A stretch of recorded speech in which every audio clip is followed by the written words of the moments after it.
Happy Camper Radio, episode 34. Come on, let's go camping.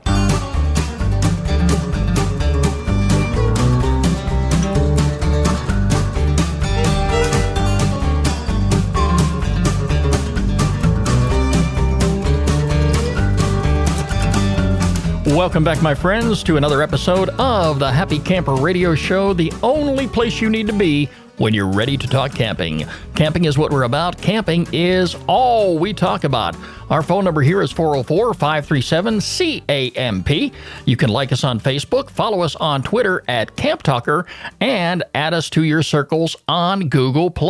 Of course, you can access any one of our social media sites by going to our webpage, which is www.happycamperradio.com. And while you're at it, make sure that you click on our RSS feed, and this way you can subscribe to the show and never miss a single episode.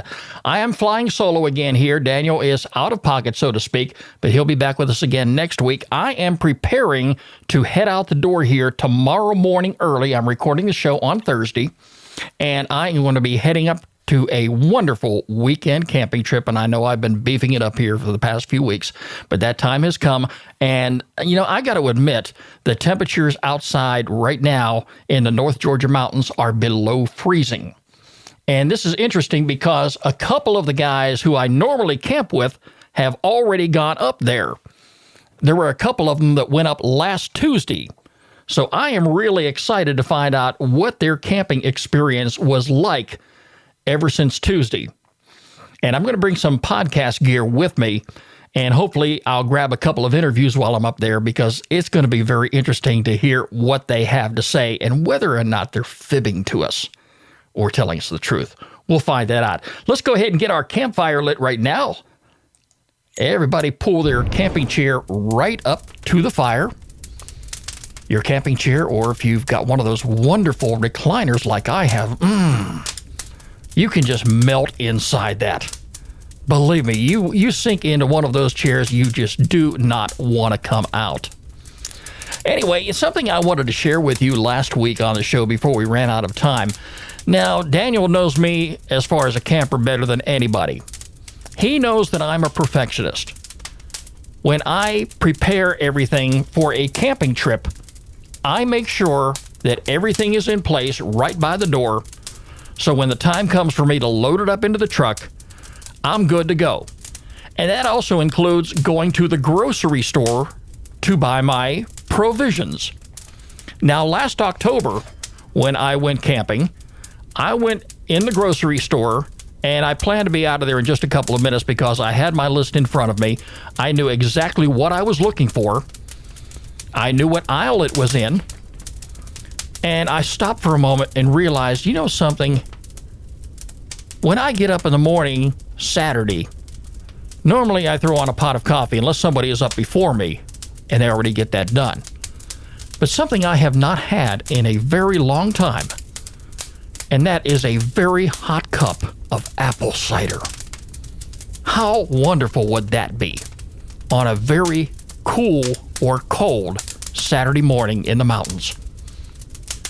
And of course, the fire's already going too by then. A cup of apple cider with some cinnamon sticks.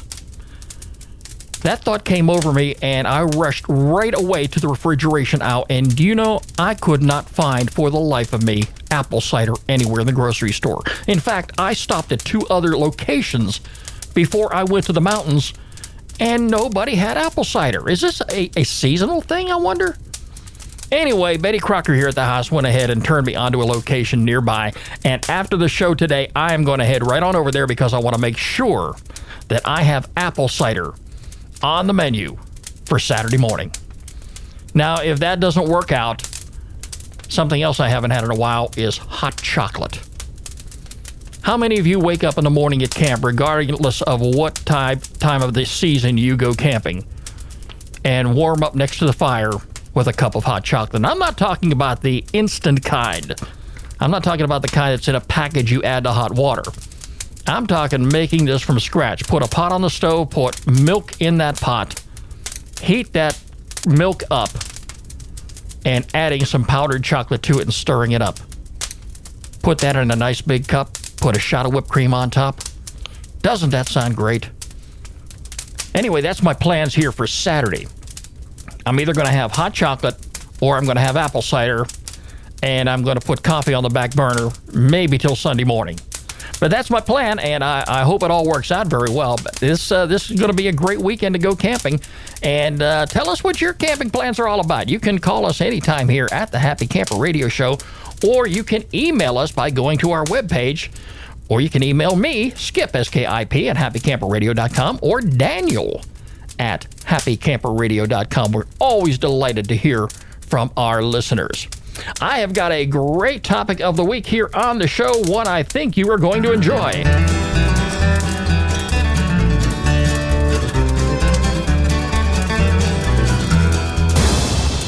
Right now, we are in mid-November. And a couple weeks from now, that very special holiday called Thanksgiving is going to be upon us. And that brings us up to the topic of deep fryers. How do you like your turkey prepared? Whether you are camping at a campground or you are enjoying your Thanksgiving tradition with family and friends around the big table at home. Do you prepare that turkey in the oven? Or do you go out on the back patio and deep fry your turkey? How many of you have actually gone camping on Thanksgiving? I'd like to hear about that. Now, I'm always one to tell the truth. I have never been camping on Thanksgiving. I have thought about it for years, even as a kid. I knew better than to bring it up around a Thanksgiving table, even the idea. Because if I would have mentioned to anybody in my family that I wanted to go camping on Thanksgiving, I would have lost my seat at the table, and I would have been enjoying my dinner next to the dog dish. Nobody in our family, even though we come from a family of campers, would entertain the idea of going camping on Thanksgiving. But have you ever done that before? Tell us your thoughts. How does your family feel about it? Family, friends? Have you ever discussed it with them? How many of you have actually done it? And when you went camping on Thanksgiving, did you have the big turkey and all the trimmings? Or was it a simple meal? Here's some things to consider if you are ever going to be camping on Thanksgiving. I know myself, if I'm going to go camping somewhere, I want to make sure that I have some family and friends with me. I just could not get into the spirit of it by myself, and I don't think you could either. But if you plan on going camping on Thanksgiving, how many appetites will you be serving? Is it going to be you, the spouse, the kids? Maybe grandma or granddad's going to show up at the campsite for the afternoon and go home later that evening. Maybe you have some fellow campers out there who are joining you, maybe to the right or left of you. You know, you're always going to make friends at the campground. Maybe they want to come on over and join in the festivities with you. Sure, I would invite them. I always have room at my table, just like I have room here at the campsite. We always have room for one more. You've got to consider how many appetites are going to be there at camp.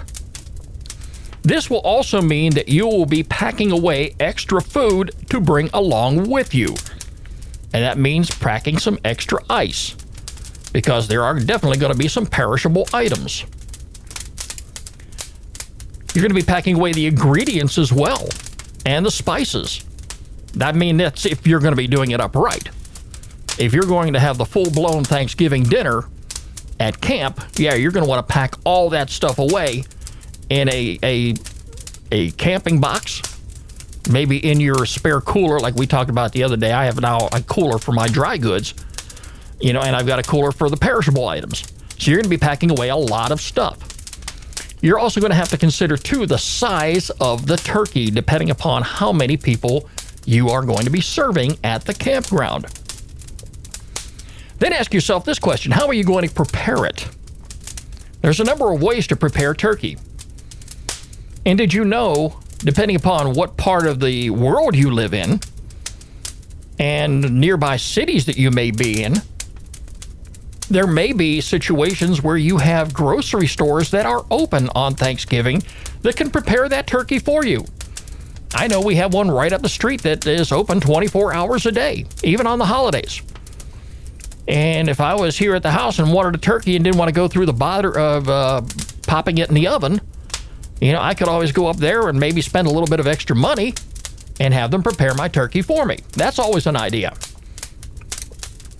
But if you plan on deep frying your turkey, there are a lot of things to consider. Now, have you ever done that before? Personally, I have not gone from A to Z and deep fried a turkey. I have assisted. I have watched. I have been around it quite a few times. I think I could handle it.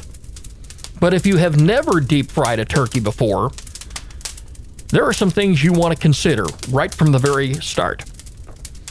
First of all, you got to have the proper equipment. I would never, ever, under any circumstances, buy used deep fryers. If you're going to buy a deep fryer for the purpose of preparing a turkey or deep frying anything for that matter, you're going to want to have a good deep fryer that's brand new right out of the box. I would not loan my deep fryer to anybody. It would be mine and only mine to use when I see fit. Here's another thing you want to consider also. Your environment.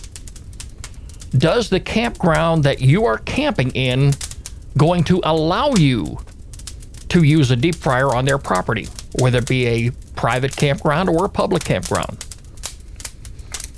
Here's something else you want to consider too, is the weather conditions. This time of the year, weather can change and spin on a dime. Unlike the summer months, it may be nice one minute and the winds are blowing left and right the next. You also have to consider the precipitation in the air. Is it raining? Is there a chance of rain? Even some light showers or some sprinkles out of the sky. How about snow? You do not, under any circumstances, want to deep fry in those conditions. Also think about this the time of the year. You're going to have leaves on the ground. It is fall. I was talking to you here just last week about how many leaves I've had to pick up in my yard and send off to the landfill. Different story when you're out there at the campground. You're going to have a lot of dry leaves and branches and twigs and all kind of stuff on the ground. Things that could very easily catch fire. And that brings up fire safety measures. For those of you who have never had to put out a grease fire before, let me share this with you. Water is not an option on a grease fire. Let me repeat that again. Water, under any circumstances, is not an option when putting out a grease fire. You will need the proper fire extinguisher to put out that type of fire. Now, I'm not trying to scare anybody here, all right? But there are some things you need to keep in mind and to consider before even deciding, yes, I'm going to go ahead and deep fry a turkey at Thanksgiving, whether it be at a campground or whether it be on your back patio at home. Here's something else you want to consider. And you should have already done this right from the very start, even before you went at camping, whether you're going camping at Thanksgiving or you're going to summer camp somewhere. Where is the closest medical facility in the event of an emergency? This is something you should look up online anytime you are venturing out into areas that you have never been before. You never know when something is going to happen. You know, I've talked to you all before about first aid kits. We did an episode specifically on first aid kits. And you should always have a first aid kit handy. This is something else you want to consider. Now, there are some good benefits about deep frying. Let me share you my experience. I can tell you this much. A large turkey in a deep fryer will prepare very quickly. Unlike being put in the oven in the early morning hours on Thanksgiving Day, hoping to have it out of the oven by the time everyone is seated at the table, cooking in a deep fryer will prepare your food very fast. On top of that, the food is fantastic. It is great tasting, And it's even better when it's injected with marinade. If you buy a deep fryer, say at one of the big box stores that specialize in camping equipment and supplies, you will also find a huge host of different flavors and marinades that you can use to prepare your turkey. You may find a box that has 6 or 7 different flavors in there. I'll tell you one of my favorite, and let me see if I can say this right without having to stumble over it. The buttery garlic. That is my favorite marinade when we deep fry turkeys. I have seen this process done before. And like anything, my friends, you ought to be keeping your instruction manual with you when you go camping. I don't care if it's your deep fryer, I don't care if it's your tent, your camp stove, or even your portable toilet if you're bringing one of those along.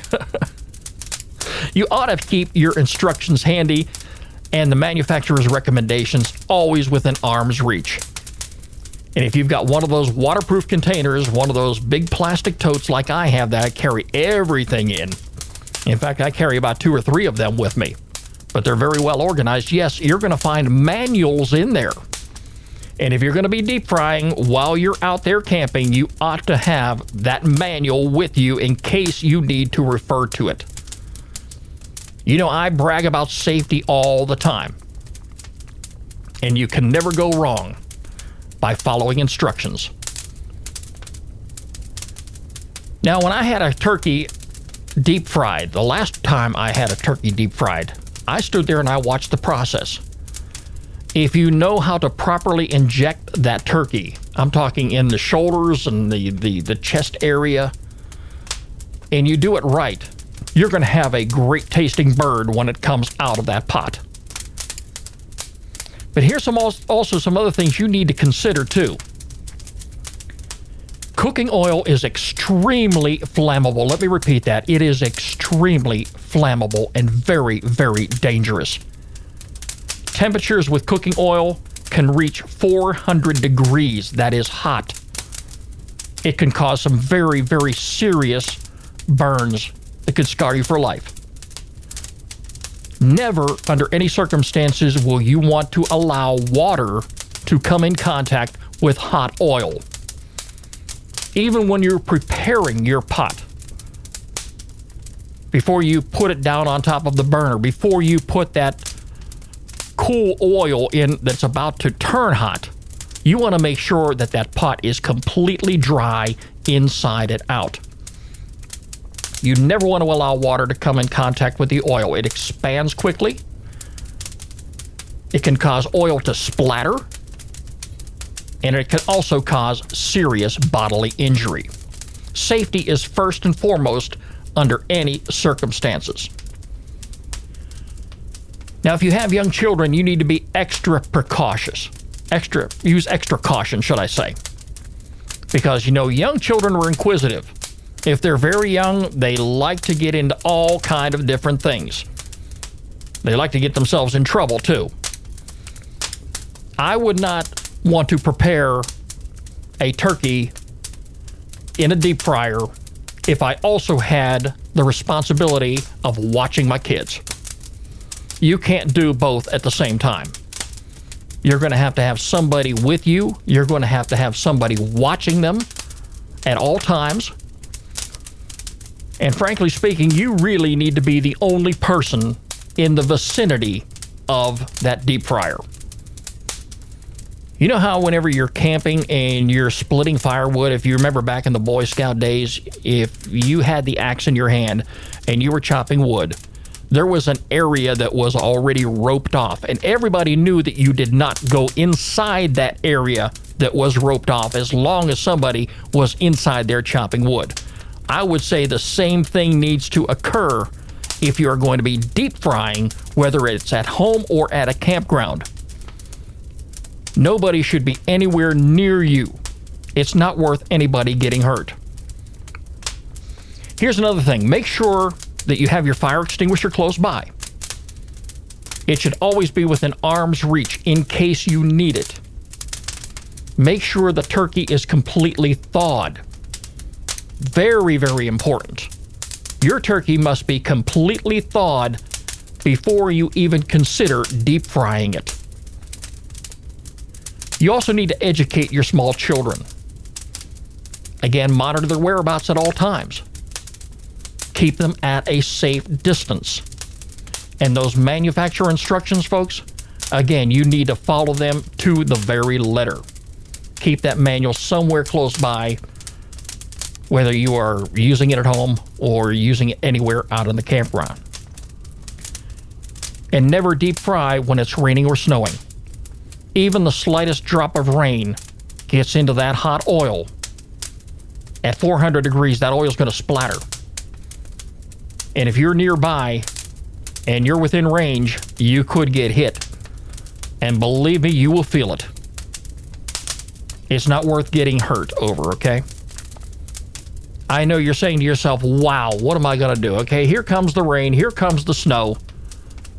I had this deep fryer here. I spent all this money. I've got the hot cooking oil. I've got this turkey. I've got to get the thing cooked. But is all that really worth a trip to the hospital? No, it's not. If there is any chance of rain or snow in the forecast, you need to find another way to prepare that turkey. You also want to be clear of all combustible materials. Again, this time of the year, you've got the fall season. You've got branches on the ground. You've got leaves all over the place. You've got to make sure all of that is clear of your cooking area. Because if that hot oil comes out of that pot, if there is some sort of an accident, and next thing you know, you've got a grease fire, it could very easily spread. And it could cause a lot more damage than you can ever imagine. So are there other options out there? Well, I'll tell you this. When I went up to pick up my camping chair here a little more than a week ago, and I love this, my friends, I still have it here in the studio. Tomorrow it's going to be in the pickup truck, and it's going to be going north with me. About 6 o'clock tomorrow night, I should be sitting by that fire in this brand new chair. And I don't know if I'll be mad at myself or not if I do fall asleep by the fire. Because I will have already taken the time to set up my tent, put up the cot, laid out the sleeping bag, put everything up like it should be. And if I fall asleep by the fire, well, hey, so be it. But it's all about relaxation. That's really what it's all about. But anyway, back to the subject at hand. Something you might want to consider, too. If you're going to go out and spend money on something to prepare your turkey, consider a smoked turkey as an alternative. You know, they make smokers. And I saw one there at the camping supply store where I bought this chair. It looks like a big deep fry pot, and there's a tray down at the bottom. And I'm describing this from memory here as I saw it right there in the middle aisle, and there were several of them stacked up on top of one another. I think they run about the same amount of money as a deep fryer. But there was a tray here on the bottom where you put charcoal, and you go ahead and fire up your charcoal, and you have your turkey inside this big pot, and you smoke your turkey. Now, granted, smoked turkey tastes a little bit different than it does if you were deep frying it. Personally, yes, I love the taste of deep fried turkey. Are we going to do that this year at home? No. Are we going camping this year during Thanksgiving? I'm not, unfortunately. But I'll be thinking about every one of those campers that are out there, okay?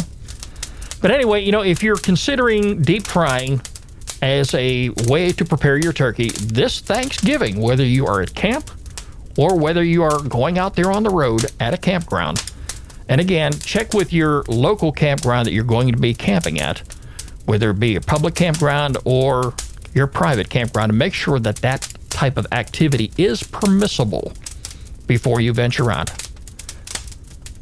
What I would recommend you do beforehand is take the time to do some research online. Find out what all the safety measures are that you need to follow. Take a look at all the possibilities of things that could happen if safety isn't followed to the letter. You know, in fact, our local fire department here in the county where I live in, last year they did a demonstration for the news media to show what can happen if you are not safe and are deep frying a turkey. Let's just say, you let that deep fryer heat up more than it should, and you put a turkey in that deep fryer that has not been properly thawed out. The visual effects will stun you to death. What can very easily happen if you are not safe? Again, I'm not trying to scare anybody. I'm trying to tell y'all, be as safe as you possibly can.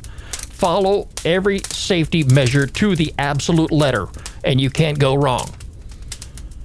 Again, I don't think I would deep fry a turkey at a campsite. Some people would. I would miss the flavor of it. I would miss everything about it. Okay, but safety is first and foremost.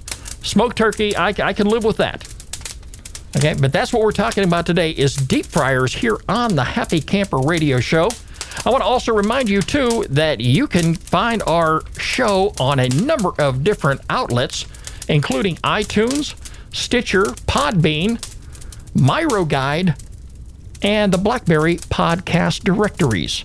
Look in there, just plug in Happy Camper Radio. If you're bringing your smartphone out on the campground with you, you can carry Daniel and I with you everywhere you go.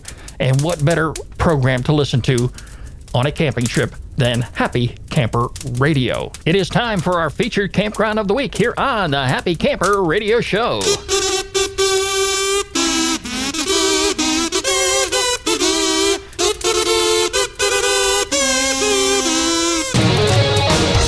There are a lot of great places to go camping this time of the year. In fact, if you've been to a lot of the recreation.gov sites that are out there and did a little browsing around, you'll find that a lot of them are shut down this time of the year. Well, we're going to take you to a year-round site that I think you would enjoy if you like camping in the South. This week, we are visiting the state of Alabama, where we are going to go to the Cochrane, Alabama campsite. It has 60 available sites. Again, it is open all year long. It is run by the U.S. Army Corps of Engineers, and it is our featured campground of the week here on the Happy Camper Radio Show. Now, if you want to go camping out here, it is first come, first serve. You don't need to make any reservations online. It's walk-in. And again, it's year-round. And here's some things that they do have to offer out there. They have 60 shaded campsites. And I don't know how that plays into the fact that, it is now fall and a lot of the leaves are kind of on the ground. Unless, we're talking pine trees, you'll probably still have a lot of good shade. But they have electric and water hookups, picnic tables, fire rings with grills, pedestal grills, and lantern posts. And if you're like me and you carry a couple lanterns with you wherever you go, I always make use of those lantern posts. Now, Cochrane Campground is just minutes from Aliceville, Alabama, which has grocery stores, restaurants, shopping, and some other attractions. So, if you want to go ahead and venture away from camp a little bit and kind of, keep the real world at hand, this is a great place for you to visit. They have accessible flush toilets, birding if you like bird watching. This is a great campground. Boat ramps, boating, drinking water, fishing is available, laundry facilities, parking areas, picnic shelters, playgrounds for the kids. You can't do any better than that, folks. And again, it is our featured campground of the week here on the Happy Camper Radio Show, is Cochrane, Alabama. And it is a big one. It is a great camping destination this time of year. Our featured campground of the week, and if you have a campground that you would like Daniel and I to feature on the program, all you have to do is drop us an email, Skip, S-K-I-P, at happycamperradio.com, or don't make him feel left out, Daniel at happycamperradio.com, and send us a link to the campground website so we can include it right there on our homepage under the featured campground tab. That's about going to wrap things up for me. I've got some packing that I've got to do.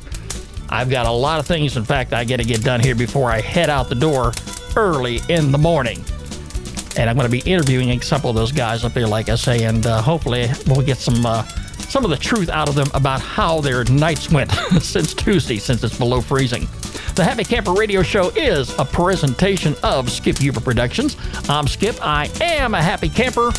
And no doubt about it, friends, you can be one too. We'll talk to you next week. You're listening to Happy Camper Radio.